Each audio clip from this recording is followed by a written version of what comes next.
Hey guys, it's Zoe here from Low Expectations. I just wanted to do a short video on all the new updates on the PTR. First bit of news is, we suspect the bow dropping off Sylvanas Windrunner is actually going to be at Legendary. There was speculation as to whether they would make this a epic item or an artifact or a legendary, but it seems they're going to go with a legendary, which means hunters get 2 legendary bows now.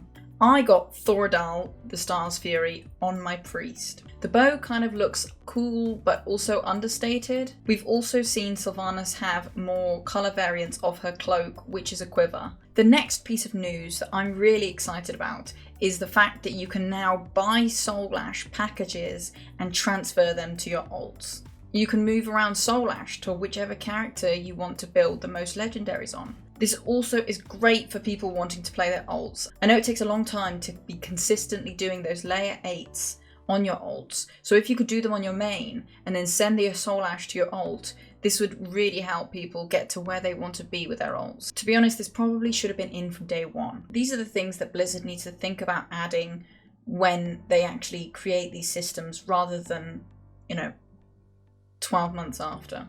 We need to remember though, Soul Ash is not going to be the main currency that we continue to upgrade our legendary from 4 onwards. It's just going to be what we need to get it from 1 to 4. This is still very much a welcomed change. While we're talking about Torghast, we've also seen some cosmetic rewards added to Torghast. This is what people wanted. This is what people were asking for, to bring back some enjoyment to Torghast rather than making it feel like a chore.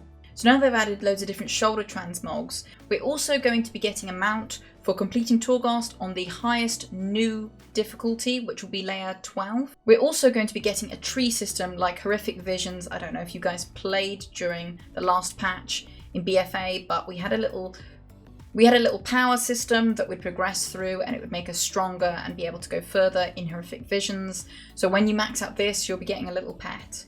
We've also got Paragon mounts for Venari rep and a little dude as well. This is what I think I would look like if I wore armor. Very unintimidating. We have also got a skip through the Maw and the Torghast questline, which is what people have been asking for. I know I've done the Maw intro about 6 times now. I just did it once today on one of my alts, and doing this content for the 6th time is pretty rough. So good news there. They've also found a purchasable Collectors Edition TBC Classic mount. These little lizards are those guys outside Shattrath that jump on you and are invisible. They look really cool. There's like an old version that you'll maybe get on Classic, and then there's a new version that you'll probably get on retail. So for anybody who enjoys store mounts, that's something to look forward to. We've also worked out where we're going to be getting these hand mounts and their recolors from. We've got one coming from the new Glory of the Raid achievement for Sanctum of Domination. We have one that you basically craft after collecting 200 of these little chain links. I think they drop from rare mobs, maybe mobs relating to an event in the new zone. The gold one isn't fully fleshed out yet. You have to loot things potentially around the Maw and then craft it somewhere. The red and black one is kind of similar to the Nazjatar meta achievement and the Mechagon one, where you have to do certain things in the zone, and once you've met all the criteria, you'll be given the mount. This seems like a scaled back version of the Nazjatar one. I did the Nazjatar one, it took ages, but it gave me an awesome crab, which is completely unique, and I don't regret getting my little crab. He's one of my favourite mounts. But this hand mount seems easier to get than that, so if you had the balls like me to get the crab mount, then you'll probably be wanting this one too. We have also learnt about how far our Valour upgradable gear will go to. It seems at the moment that 246 is the highest item level that you can upgrade your Valour gear to, but we might have some changes there. It's still 1000 Valour per upgrade.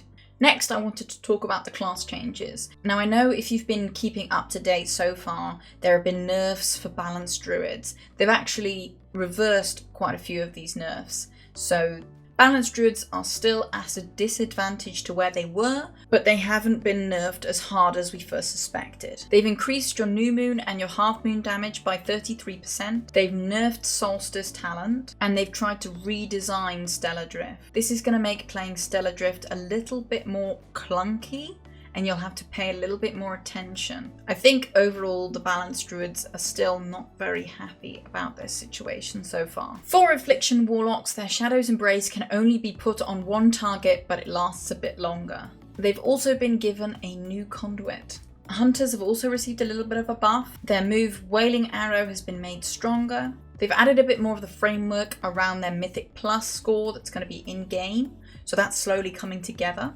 We've also seen a bit more information on these Shards of Domination. So they're basically going to be dropping from the bosses as you do the bosses, and then certain pieces of gear that drop from Sanctum, you can put these shards into the gear. We haven't had much information on what this will be like, or how it will play out. I think this is some kind of attempt to fill the void left by set bonuses and Azerite armor. We had lots of new interesting PvP changes as well. Demon Hunter was given a new PvP talent, as was Hunter too.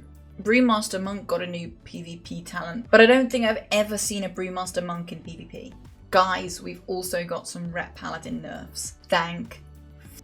And Judgments of the Pure is no longer specific to Prot. We've got a new Disc Priest PvP talent, which kind of gives you stances like Battle Stance and Defensive Stance. So one stance will make your spells cost less mana, and the other will increase your DPS and your HPS. So you kind of switch back and forth into these modes. Sounds really exciting. I hope this helps Disc Priest's mana situation. I feel like when I play Disc, at least in twos, it's very significant how badly I go compared to other healers. We've also had a nerf to Shadow's Greater Fade, which lasts 3 seconds now instead of 4. It did seem like Shadow Priest had an infinite amount of outs. Holy Priest has also had quite a few changes. I know I've been playing Holy now, and I'm just getting the hang of it, so I hope these don't make it much more difficult for me. I am a Disc Priest PvPer at heart, but I've kind of felt like I need to start being more versatile and playing Holy, especially in twos. I have no idea why they've nerfed our Radiance talent. I hope they do something to address our mana issues if they're going to cuck our healing like this. Elemental Shamans have also had 2 new PvP moves given to them. Elemental seems really strong right now in PvP, and whenever I see that I go against them, I pee myself a little bit.